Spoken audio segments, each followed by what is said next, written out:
El neoplatonismo es la escuela fisiológica que floreció en Alejandría durante el siglo II y III y que trató de conciliar en la doctrina de Platón, Academia de Atenas. En Alejandría en el siglo III, en el contexto intelectual del helenismo tardío en la época romana, se definió como un sistema fisiológico que se enseñaba en diferentes escuelas. Hasta en el siglo VI, Amonías, Sacas, Plotino es la última manifestación de la antigua del platonismo y en el constituye una síntesis de elementos muy distintos, además como platónicos, como aportes de la doctrina fisiológica de Pitágoras, Aristóteles, Zenón. La tradición fisiológica del neoplatonismo se mantuvo en el siglo V, fue enseñada a partir del 400 en la Academia de Atenas por Plutarco, por Atenas, uno de los cuyos asesores fue Porcio. En la escuela de Atenas se clausuró en el 529 con un edicto de Justiniano y se multiplicó la alianza de refugios por Persia. En la escuela de Alejandría fue después de la muerte de Hispania en 415. Se había alejado del neoplatonismo y que fue en el siglo VI había incluido llegado a ser un foco de resistencia a la doctrina neoplatonista.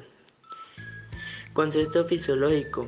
Según el neoplatonismo, el principio de todo es la existencia de la unidad absoluta, lo llamado de la realidad suprema o gran facultad, de la que surgió de todas las demás realidades por su primer ser enamorado de uno es el Logan llamado verbo inteligente,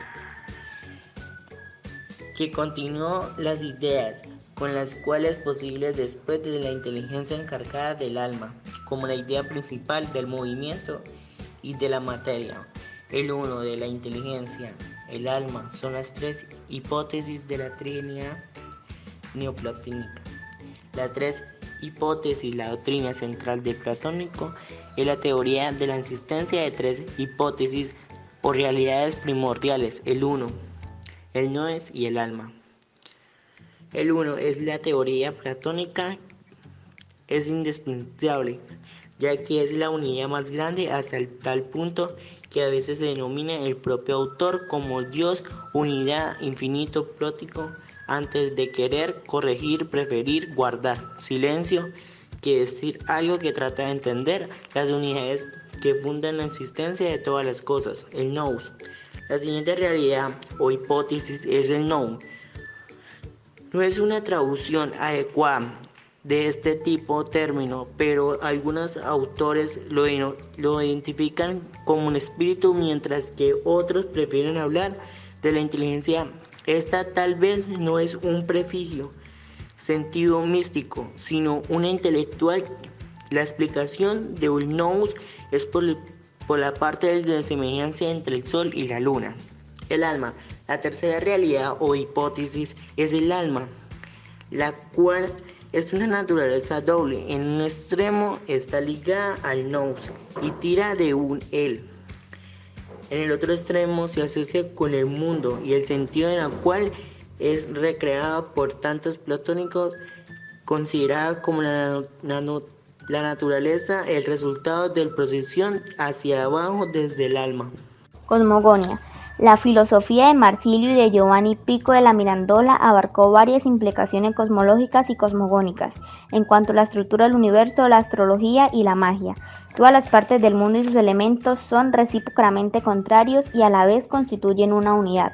Para la astronomía ptolemaica y aristotélica, el primer motor inmóvil es la fuerza que mueve a todas las esferas celestes alrededor de la Tierra. La impronta neoplatónica en esta construcción figura del mundo se encuentra en que el hombre es central del universo. Los platónicos consideran que el caos es el mundo sin forma y que afirman que el mundo es un caos pintado de formas. Las esferas celestes tienen una correspondencia directa con el orden inferior del mundo y cada una tiene características que, al influir con lo terrenal, reflejan parte de su naturaleza. Los platónicos afirman que el mundo es un caos pintado de formas. Para ellos hay tres mundos y tres caos. El primer mundo es Dios, luego Dios creó la mente angélica y finalmente el alma del mundo. El neoplatismo en el Renacimiento. El Renacimiento no solo constituye un movimiento transitorio de la Edad Media a la Edad Moderna. Renacimiento significa volver a nacer. entendido como la recuperación de la antigüedad clásica, es decir, griega y romana. La recuperación del mundo clásico era una aspiración presente de los intelectuales medievales, pero puede hablarse de una reivindicación más acentuada por la toma de Constantinopla en 1453, motivo por el cual maestros de la lengua griega migraron a Italia, en donde intentaron conformar una identidad cultural que posteriormente se consolidó como el humanismo. Sin embargo, este proceso se dio desde distintos ámbitos como el arte, la filosofía, la política y la literatura. En la Italia del siglo XV, en el contexto intelectual del humanismo renacentista, se recuperó la tradición del platonismo frente al aristotelismo dominante en el escolasticismo de la Baja Edad Media y comienzos de la Edad Moderna. Un hecho fundamental fue un contacto con los intelectuales bizantinos, que acudieron al concilio de Ferrara en Florencia de 1438 a 1455. Las figuras más destacadas de la Academia Platónica Florentina fundada entonces fueron Marsilio Ficino y su discípulo Giovanni Pico. La difusión de los escritos atribuidos a Hermes tuvo también un importante papel. Los principales opositores a esa concepción filosófica fueron los aristotélicos. Mientras que estos se enfocaban en la naturaleza de las cosas, los platónicos se centraban su filosofía en la naturaleza del hombre, su procedencia y su destino. Marsilio Ficino. La Academia Platónica Florentina fue uno de los núcleos humanistas orientados hacia la filosofía platónica en los siglos XIV y XV. Una de las figuras más representativas de esta academia fue Marsilio Ficino. Su filosofía tiene un marcado tinte cristiano de tradición medieval, que versa sobre cómo la vida debe encaminarse hacia la salvación. El mismo fin se advierte en el conocimiento. Sin embargo, presenta una diferencia notable. Su modelo no es San Agustín, sino Platón. Considera que la tradición cristiana se compara con la doctrina platónica de la ley divina, en la que se remonta a Zoroastro, los pitagóricos y a Mercurios. En su obra principal.